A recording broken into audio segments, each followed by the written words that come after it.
From Hollywood, the George Burns and Gracie Allen Show for Hormel and Spam.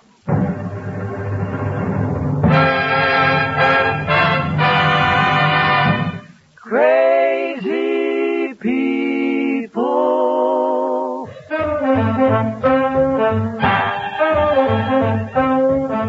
Spam, rebop, boom, spam. George Burns and Gracie Allen on the show when his orchestra for singing glee with the smoothie slee.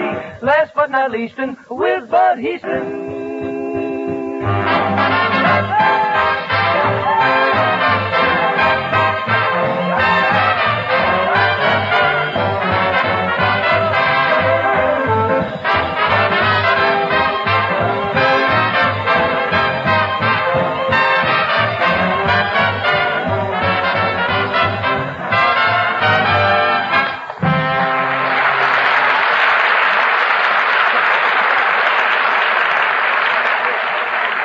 Monday evening brings another Burns and Allen show to your house, and in just one sentence, I'm going to tell you why Spam is so popular with families everywhere. Ready? When you buy Spam, you know exactly what you're getting. For just as shown on the label, Spam is pure pork shoulder with ham meat added. Your guarantee of goodness and quality. And combine that with the many uses for this delicious meat, it's only natural that Spam is a hit, cold or hot. As you'll discover by trying the easy recipes on the label after you buy Spam when you shop tomorrow. And please, Mr. Shaw, I'm running out of breath, but I'm all through, so put a musical period on this for me, please.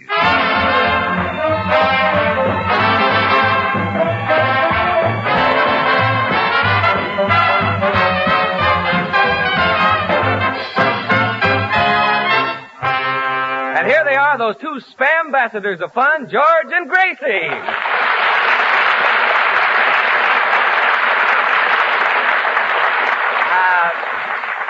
Thank you very much. Hello, Bud. Hello, Gracie. Say, you should have been with me Saturday night. I went to a party at Irene Dunn's house. By the way, Bud, what's Irene Dunn doing? Done doing? George, what kind of English is that? What kind of English is that? Yeah. I said, what's Irene Dunn doing? You mean, what's Irene done?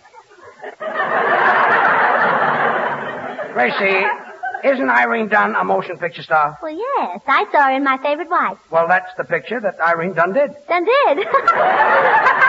Oh, that's even worse than done doing. Well, George, maybe I can help you. You see, Gracie, Irene Dunn told me that... Dunn told you? Oh, what did Irene Dunn told you, all Rochester? Look, Gracie, when Irene Dunn does a picture, it doesn't mean that Irene Dunn done a picture. It means Irene Dunn did a picture. And the picture that Dunn did is what Dunn's done. Do you feel all right, Daddy? But why did you have to stop us? Señor Burns, yo sé una cosa muy graciosa de esta película. That's the guitar player, yes. What is it, Senor Lee? I saw that picture with that Irene Dunn and that Kenny Grunt. He's wonderful. Kenny Grunt? Sí. You mean Cary Grant? Remember in the picture when she puts her arms around him and hugged him and squeezed him? Yes. Well, Kenny Grunt? Artie, will you keep that South American park your carcass quiet? Okay, Poopsie. And stop with that poopsie. That's what the girl called me here last week, and now it's all over. Oh, George, I knew I had something to tell you. You know that sweet little girl who was up here last week? The one you promised to make your new partner on the radio? You mean Elsie Trellafas? Yeah, that's the one, Poopsie. Stop calling me Poopsie. And I was only fooling when I promised to put her on the radio. Don't tell me that she's taking it to heart. Oh, worse than that, she's taking it to court.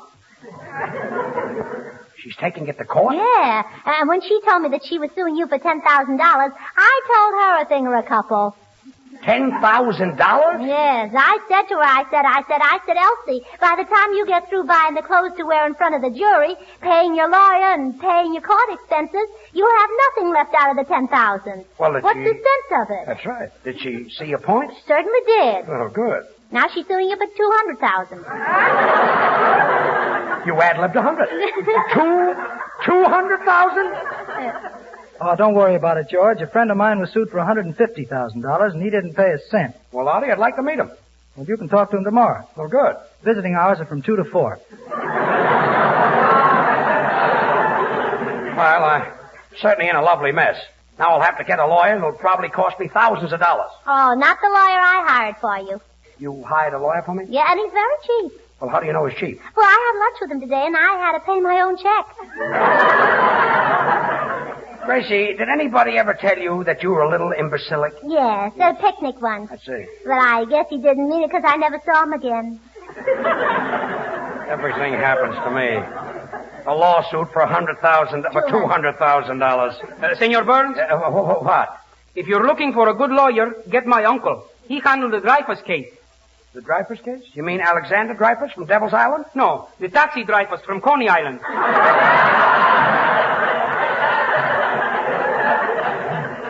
$200,000. I wouldn't pay that Elsie Trellafas a nickel. Good for you, George. That'll help me a whole lot. How will it help you? I'll be able to tell our listeners that both you and Spam are in the can.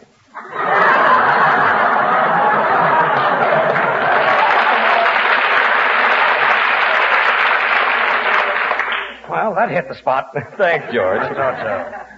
And here I was saving my money for when I was old and decrepit. And just when you are, look what happened. This whole thing is absurd. Well, George is right. That Elsie is nothing but a gold digger, and I told her plenty, too. I told her that before she'd get a dime from you, George, you'd draw all your money out of the bank. Oh, that wouldn't frighten a girl like Elsie. Oh, it wouldn't, huh?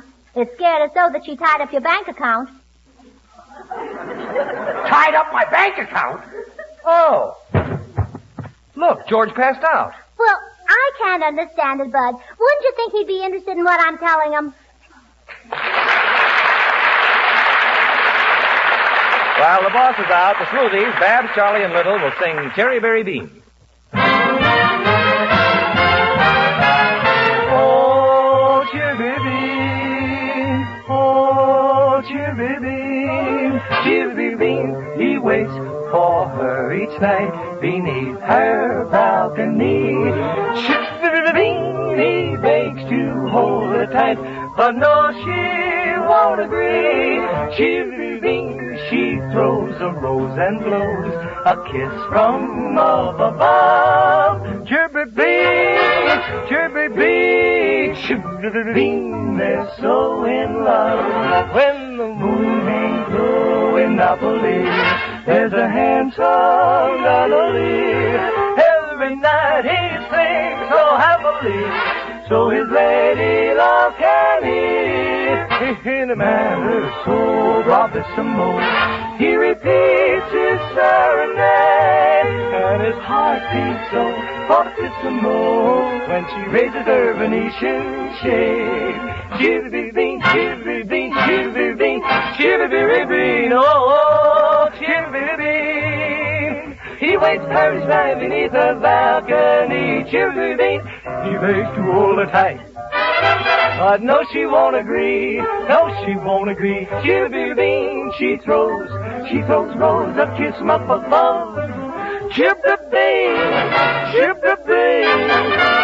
He sings to her each night under the pale moonlight. Chirabirabing, he waits for her each night beneath her balcony.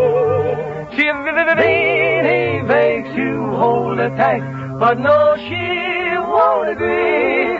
Chirabirabing, she throws her rose and blows the kiss from up above. Chirabirabing, chirabirabing. Now they sing of love.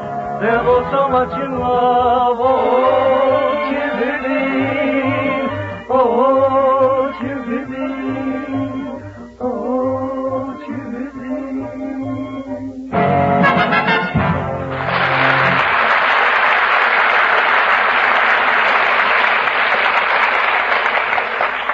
Oh, George is still out. Artie, hold his head while I give him another spoonful of this medicine. Oh. Gracie, that's extract of bitters. That's extract of bitters. That's terrible stuff. I know. Hold his head while I give him another spoonful. Another spoonful. Gracie, you're spilling half of that medicine on his chin. Wipe it off. I can't. It burns my fingers. Well, listen, George, I've got some bad news. Oh, gee, still out, huh? Yeah, hold his head, Artie. Well, listen, listen. Elsie's sweetheart is outside, and he's a big bruiser, and I can't hold him, and he says he's going to come in here and mop up the floor with George. Shall I call for help? Oh, no. He and George can mop up this floor without any help. Gee, this is awful. What'll we do? Well, how about you and me going to Cyril's tonight? Oh. Look, is George coming too? No, just you and I.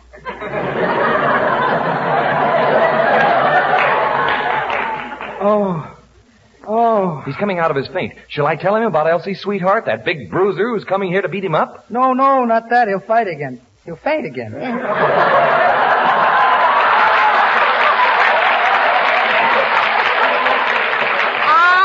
all right. That's all right. There's plenty of medicine left.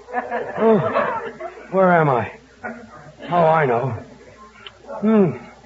Boy, this lawsuit has certainly left a bitter taste in my mouth. Gracie, that's Elsie's sweetheart. Hey, Soundman, that's probably my lawyer. Let him in. Mr. Burns, before I open the door, do your insurance policies carry double indemnity in case of death by accident? Well, yes. You are a very lucky man, weren't you?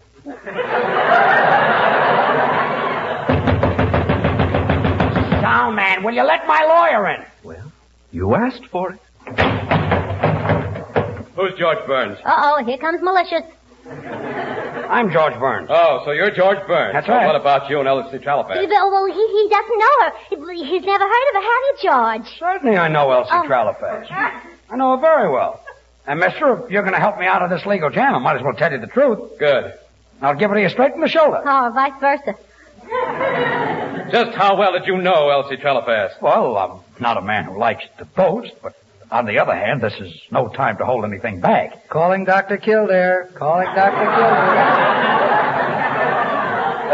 One night about a week ago, I was taking her home in a taxi, and I put my arm around her. Like this? Yeah, but I held her a little tighter. You mean like this? Oh, wait a minute, not that tight. Oh, that was quite a crush. Yeah, it couldn't have killed me. And after I took Elsie home, we were standing in the hallway. Senor Burns? Standing in the hallway with Elsie, you see. Senor Burns? And we were both in the hallway. Hey, Poopsie! What is it, Senor Lee? Can I have your tooth powder after you get your teeth knocked out?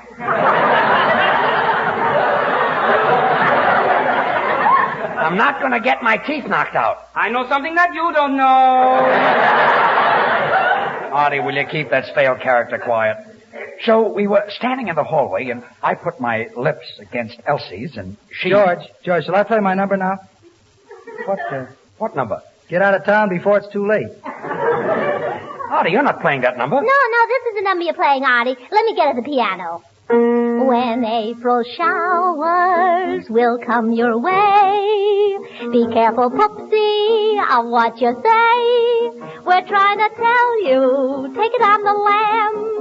This fellow isn't what you think he is. If you want to continue for Sam, just keep your mouth shut. Oh, quiet. Anyway, mister, I was standing in the hallway with Elsie, and she threw her arms around me. Stop, man. Stop slamming the door.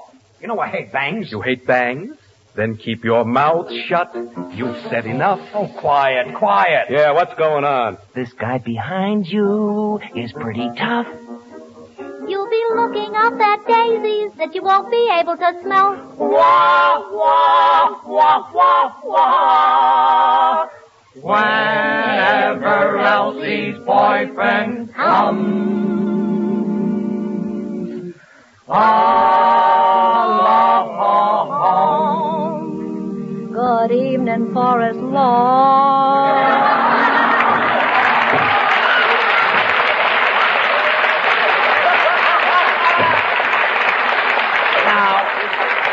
Look, what's going on here? Here I am worrying about $200,000 lawsuit and everybody's singing. Say, did Elsie ever happen to mention her boyfriend? Yeah, I heard her say something. She's going around with some dope or something. Dope? Hold your hats, boys. Here it comes. You did say dope, didn't you? Yeah, some big dope or something. Soundman, why are you opening the door? There's nobody going out. That's what you think.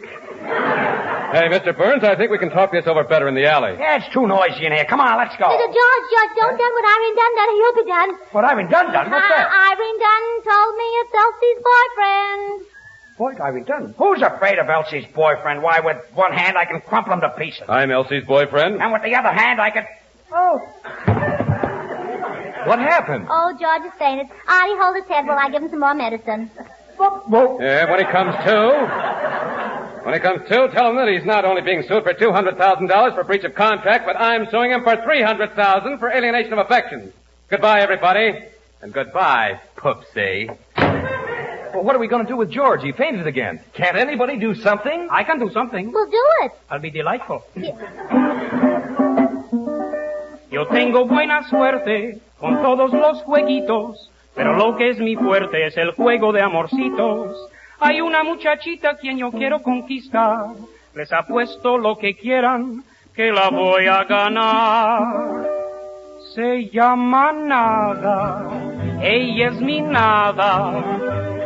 Mi nada no hace nada más que amar. Yo quiero a Nada, no hago nada más que de mi nada soñar. Cuando beso a mi nada, nada beso al parecer, pero nada tiene todo para hacerme arder. Yo quiero a Nada, no hace nada, nada más que amar.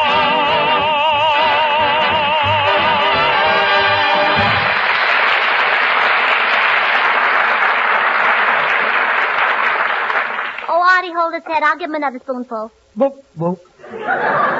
Gracie, is this medicine good for fainting? Oh, it's marvelous for fainting. How do you know? Well, every time I give my daddy a spoonful, he faints. Oh. What happened? Who am I? George Burns. Where am I? George Burns. Oh, who types these things anyway?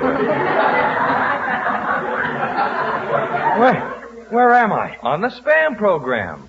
What's spam? What, spam? Boy, you must be groggy if you don't remember what spam is. Why, George, spam is what you have fried with eggs for breakfast. Spam is what you have for lunch, sliced cold in sandwiches. Spam is what you have baked whole for dinner. Oh, yes, but I remember now. And you ask me what's spam. Why, George, you should be ashamed of yourself. Yeah, I'm a bad boy. Why, everybody knows that spam is tender, delicious meat, all ready to eat as it comes from the can. All right, but I'm sorry. Easy to serve, economical to use. Spam is the reason housewives are spending less time in the kitchen and still giving their families good food on the dot. I apologize, Bud. Spam is wonderful. Well, thanks, George. Yes, I didn't mean it, Bud. I'm so sorry. Okay, sit down. Now, ladies, here's a grand suggestion for dinner tomorrow night. Open a can of Spam, S-P-A-M. As I said before, it's all ready to eat, so just slice Spam and serve with tomatoes, corn on the cob, a simple dessert, and your favorite beverage. You'll have nothing but compliments from the whole gang because the meaty flavor, the grand taste of Spam satisfies even the huskiest appetite. And when you try the other recipes on the label, you'll discover Spam has dozens of uses, cold or hot. So remember, you'll spend a lot of time out of the kitchen when you keep Spam on your pantry shelf. It needs no refrigeration. Get a supply when you shop tomorrow. Just say to your food dealer, I want Spam. I want Spam. Slice it, dice it, fry it, bake it, cold or hot. Spam hits the spot.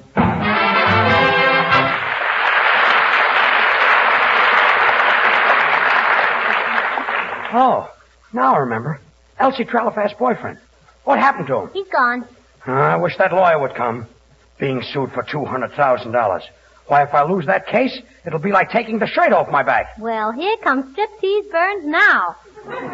Striptease Burns? Yeah, 'cause her boyfriend is suing you for $300,000. $300,000? Oh. Artie, hold his head. Oh, well.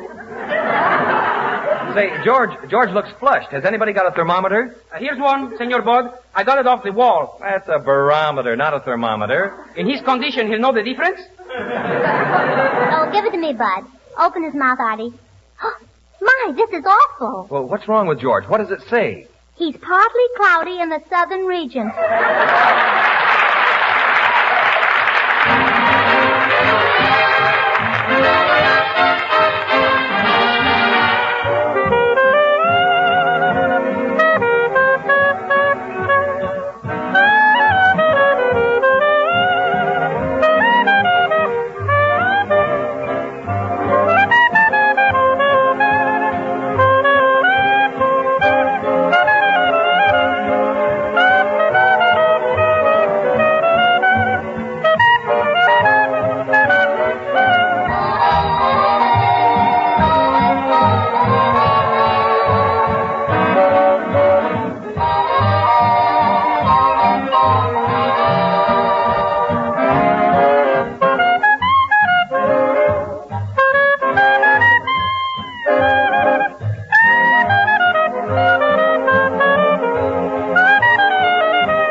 hold his head?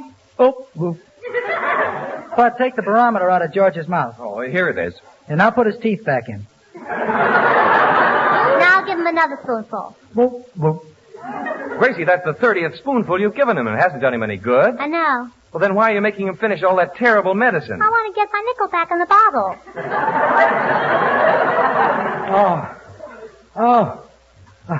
Where is he? Who? The lawyer. He's supposed to be here. Oh, my head. Oh, what's the matter, George? I don't feel well. I've got spots in front of my eyes. Oh, then that stuff I gave you is a fake. Fake? Yeah, look what it says here in the bottle. Good for removing spots.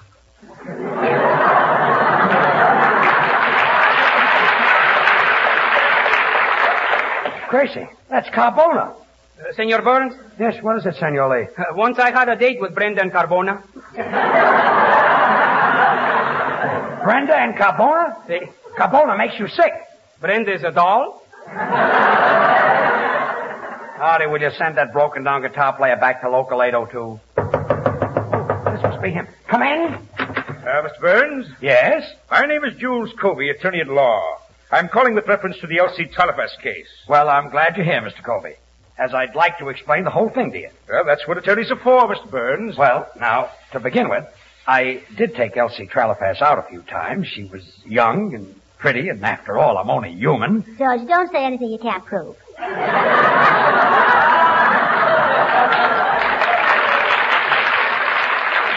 I've got that down, Mr. Burns. Well, anyway, the first night I met her, we drove out to the beach, and the radio was playing, and I had the pot of gold on. Is that prettier than a derby? Will you be quiet? Go ahead, Mr. Burns. I'm writing it down. So we were driving along, and I kept telling her how pretty she was and how smart she was, and pretty soon we came to a lonely spot, and I ran out of compliments. Well, that's a new one. Most fellows run out of gas. Gracie, for your information, there are lots of couples who don't neck in parked cars. Yeah, the woods are full of them.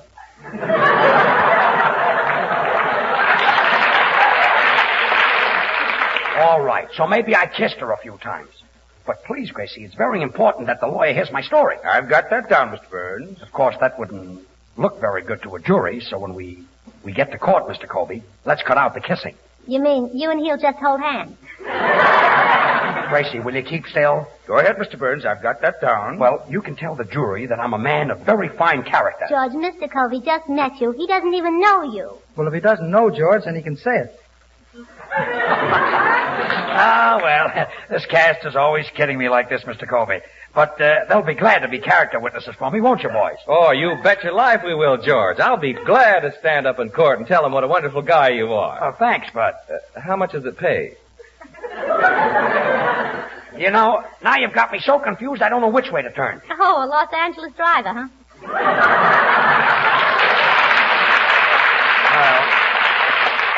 A lot of fine friends. Senor Burns, What is it, Senor Lee? for 50 cents, I will tell the jury that you are a perfect gentleman. 50 cents, huh? Okay. I won't pay it. All right, so I'll say you're good for nothing. You got that down, Mr. Colby? Poor George, he started out looking for a character witness, and look what happened. No witness? No character. Oh, keep still. Anyway, Mr. Colby, I met this Elsie Trellafas in a restaurant, and you never saw anybody eat so much in your life. She ordered a double porterhouse steak, and in 2 seconds she looked up at me, and what do you think she said? I've got that down, Mr. Burns.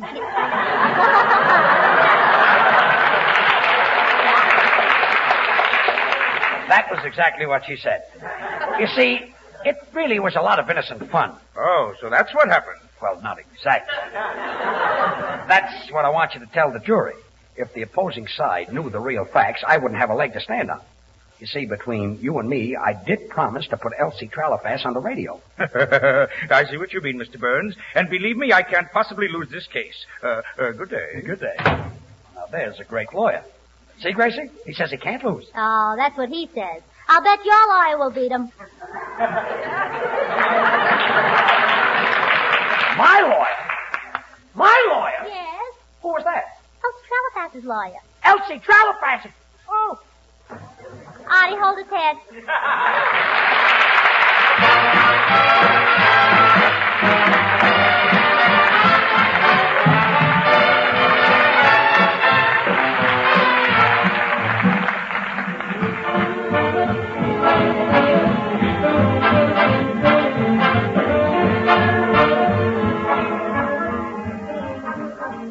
Before George and Gracie return to say goodnight, they want me to tell you that Spam is a mighty good mealtime hint for your household tomorrow and every day. Ask for Spam, S-P-A-M, when you shop tomorrow and try the easy recipes on the label. Well, thanks, Bud. Well, Gracie, say goodnight. Oh, good night. And by the way, George, here's some good news. You know, it didn't do Elsie Trellafas any good to tie up your money. Swell, Gracie. Why? Well, I found out that your bank just failed. Oh. Artie, hold his head. Well, will George come to by next week? Will he win the case? Will he have to pay $100,000? What will happen? Who cares? Good night.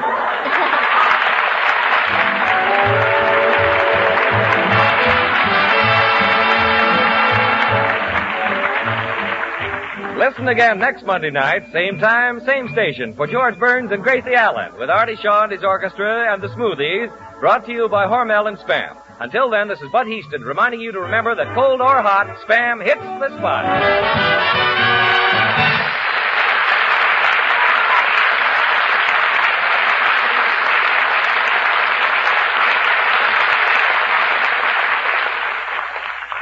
Have you tried Hormel chili con carne? You may think you don't like chili, but chili con carne, the way Hormel makes it, is different, and everybody likes it. Double your money back if you don't like it. Try Hormel chili con carne tomorrow. This is the National Broadcasting Company.